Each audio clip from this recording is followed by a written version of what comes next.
Today in improper integrals, we're going to continue evaluating improper integrals, and we're going to be using the comparison test for convergence or divergence. There are some integrals that we are unable to evaluate using techniques taught in Calculus A, B, and Base C, but we still can evaluate for convergence or divergence by comparison. So we have a comparison test here that says if we have two functions, f and g, that are continuous on the interval, if f is between 0 and g for all x greater than some arbitrary a value, then if g of x converges, f of x also converges. So this is like saying if you had some sort of curve here, and this curve g of x, you were determined that it was a convergent improper integral. If you had a secondary curve that was below it, called f of x, or more specifically below it but above 0, if the improper integral for g of x converges, then the improper integral for f of x will also converge. That should make intuitive sense. If the area under g of x is finite, then the area under f of x will also be finite. We also have the divergent side of the spectrum, where if you have a situation where we have this curve, we'll call f of x, and we know f of x is divergent. If you were to have a secondary curve, g of x, and g of x was located above f of x, g of x is greater than f of x, then if f of x diverges, g of x also diverges. And this is an idea that shows up in improper integrals, and we also wind up using it when we learn about sequences and series. So this comparison test will come back later in the year. So let's take a look at an example of this. So we're told that e to the negative x squared is pinned between 0 and e to the negative x. And graphically what that looks like is e to the negative x is a exponential curve that is decreasing. So this is our e to the negative x. And if we have e to the negative x squared, that curve looks something like this, e to the negative x squared. And we're kind of focusing for all values greater than 1. So at 1 and beyond, e to the negative x squared is below e to the negative x. So since the improper integral from 1 to infinity of e to the negative x dx is convergent, and we learned that in notes previously in day 1 and day 2, and e to the negative x squared is pinned between 0 and e to the negative x for all x greater than 1. So all of this area over here, since that is true, then by the comparison test for convergence, we can conclude that the improper integral of e to the negative x squared dx is also convergent. Now, this doesn't mean that we're able to evaluate the improper integral. Sometimes we can, sometimes we cannot, but this is enough for us to determine that e to the negative x squared is also convergent. So we are a function, it is a function that is located above 0 and below a known convergent function.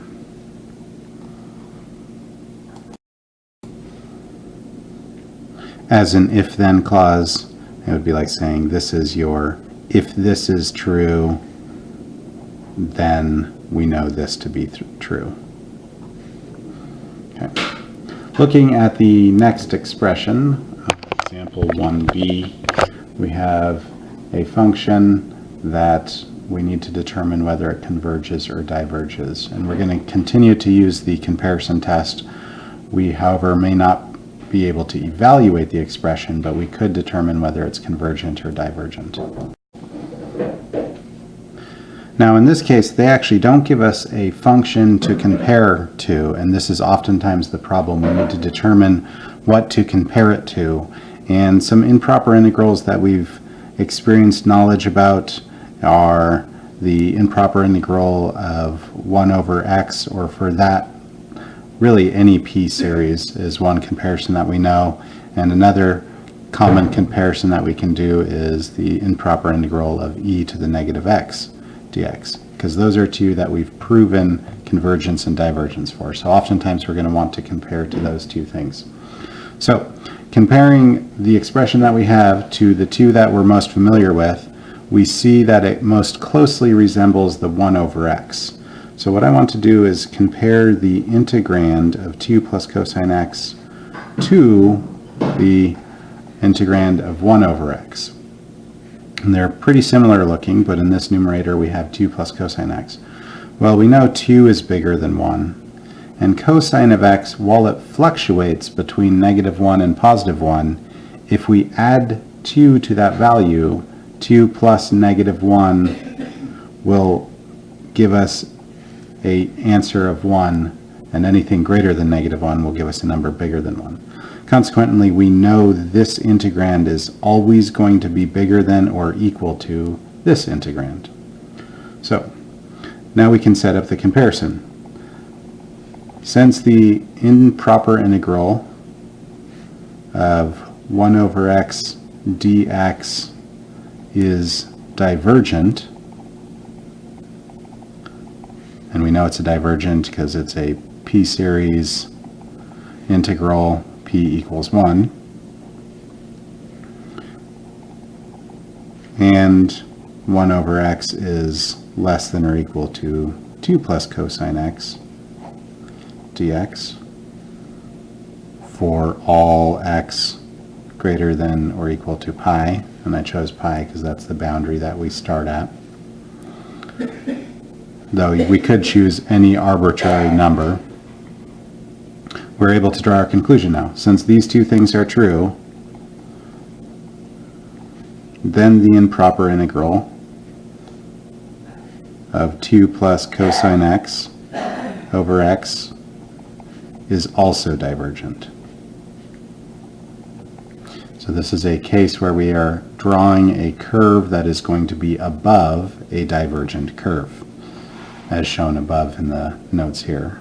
This would be kind of the 2 plus cosine x over x function, and this is the 1 over x function. Continuing with our examples, we have the improper integral here from 4 to infinity of 2 over x plus e to the x. And this right here, I see both a 1 over x kind of hidden in the expression as well as a 1 over e to the x. And so I want to compare between 1 over x, or maybe I'll say between 2 over x and 2 over e to the x, because these are two improper integrals that we know about. And how do they relate to the expression 2 over x plus e to the x?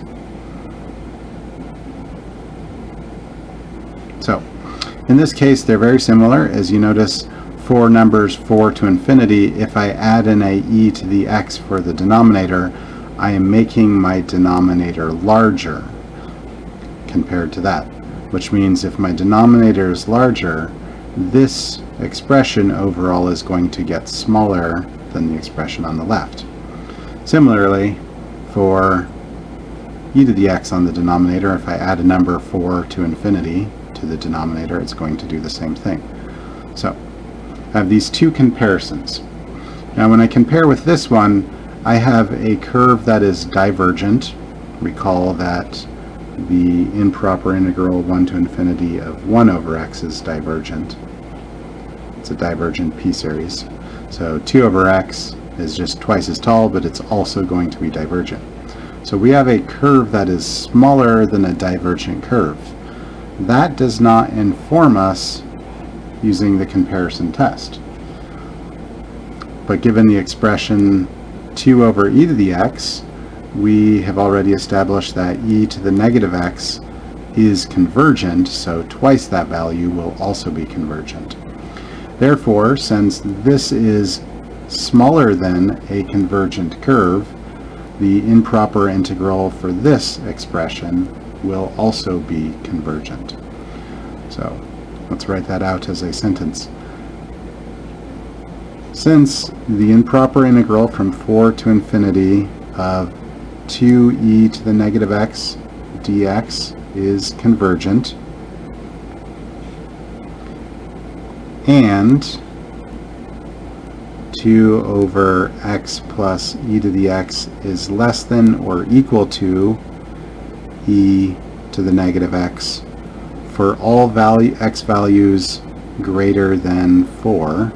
Again, that's where we started.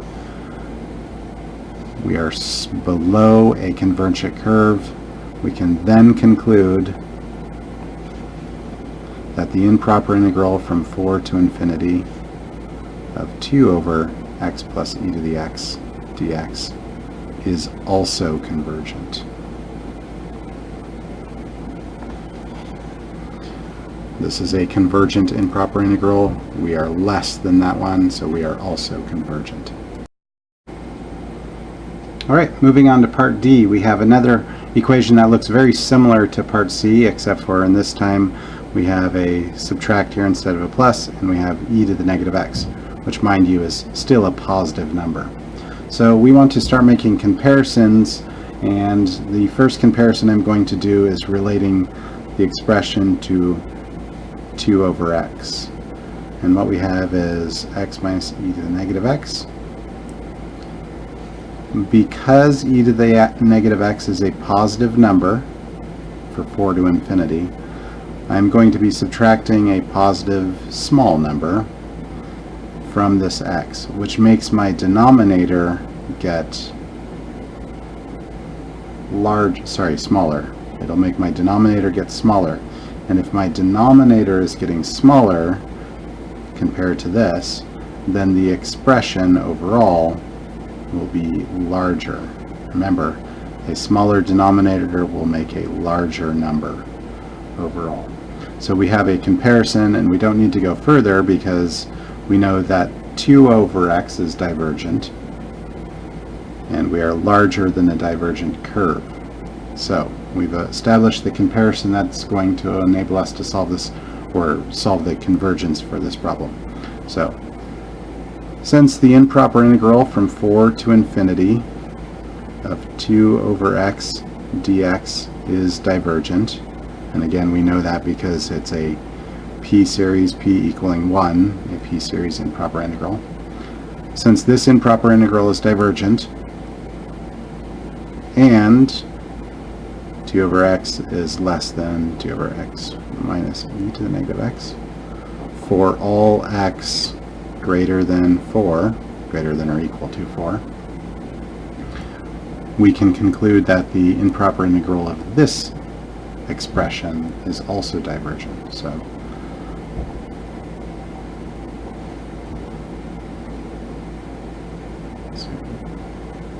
over x minus e to the negative x dx is also divergent.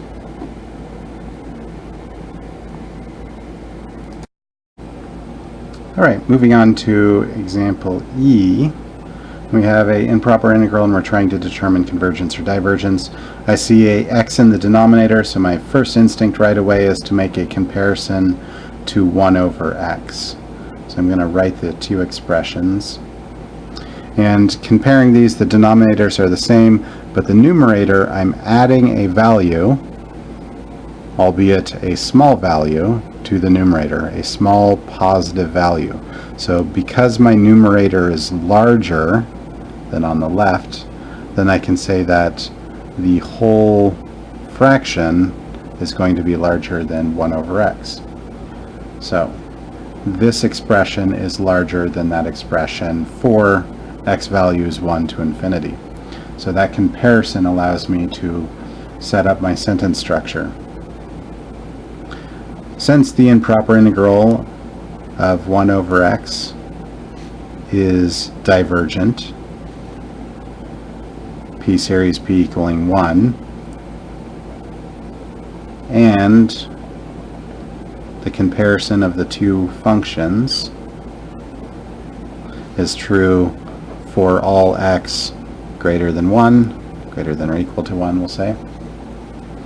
Then we can draw the conclusion that the improper integral 1 plus e to the negative x over x dx is also divergent, right?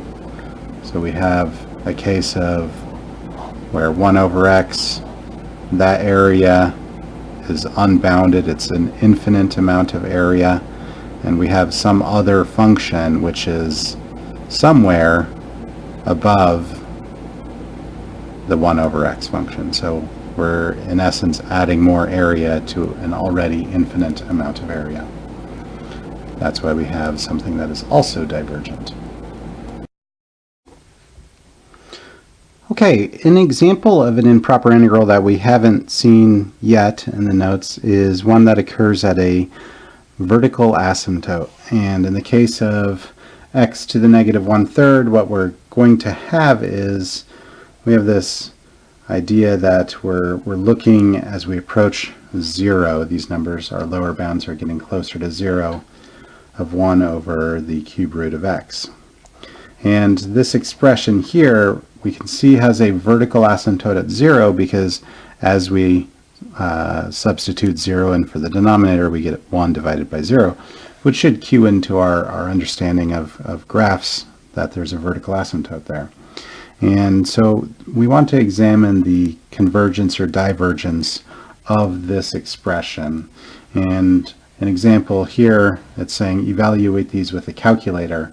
So if we turn to a calculator and evaluate these, we'll find that our first evaluation of 0.01 to 1 is approximated by the calculator to be 1.4303.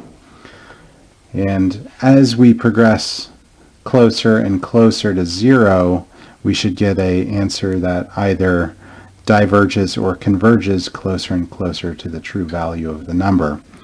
If I go through and process the second one in the calculator, I'm going to get a number that is approximately 1.485, and finally the third one, I get a number of roughly 1.496.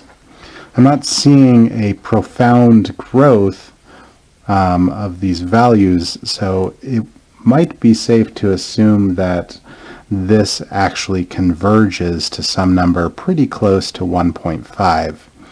If I wanted to actually go through the process of evaluating this, I would need to set up a limit expression, which we will get into. But first, let's take a look at example B. Example 2b has us evaluate similarly another function that has a vertical asymptote at 0, and so our improper integral of 1 over x to the third dx is improper because we have a vertical asymptote inside our boundary of 0 to 1. So this expression here of at 0.01 to 1, we're narrowing in on that asymptote that occurs at x equals 0. And again, I turn to the calculator and I see that if I let that 0 actually be 0.01, the calculator approximates this value to be 4999.5, which is a pretty large number. But if I focus in even more to 0.001, my calculator will return a value that is much larger, 499,999.5. And finally, on the third one, we get up into the millions, 49 million.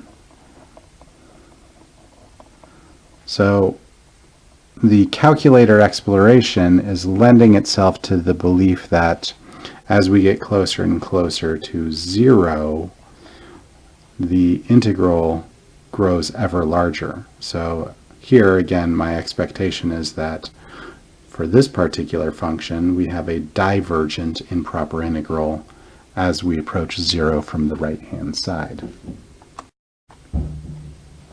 So then let's examine actually seeing whether or not our calculator exploration was in fact supportive of that. We have the improper integral seen above in example 2a.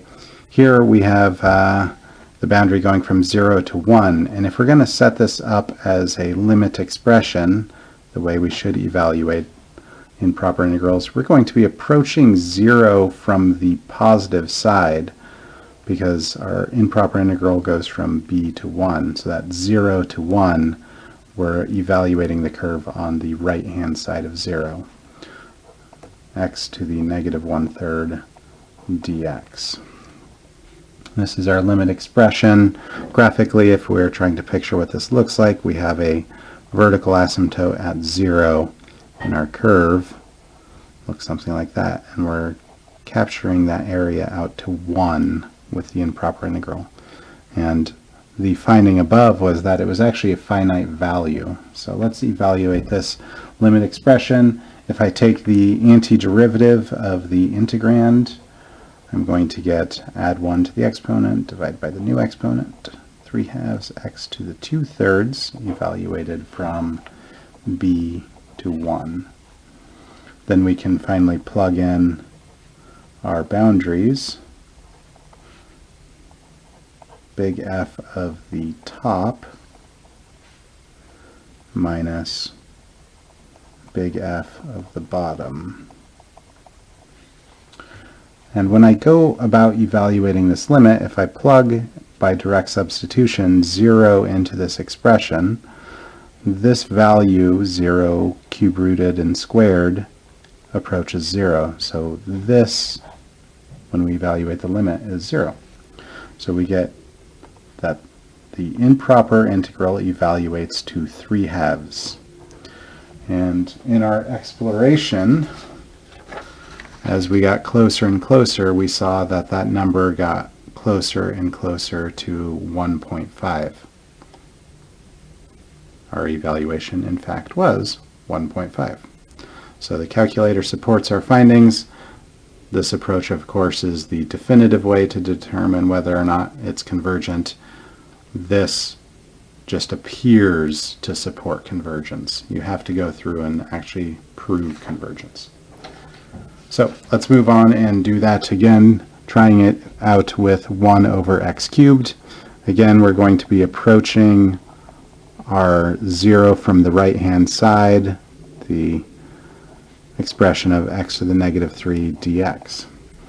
If I anti-derive x to the negative 3rd, we add 1 to the exponent to get negative 2, and we divide by that new exponent. So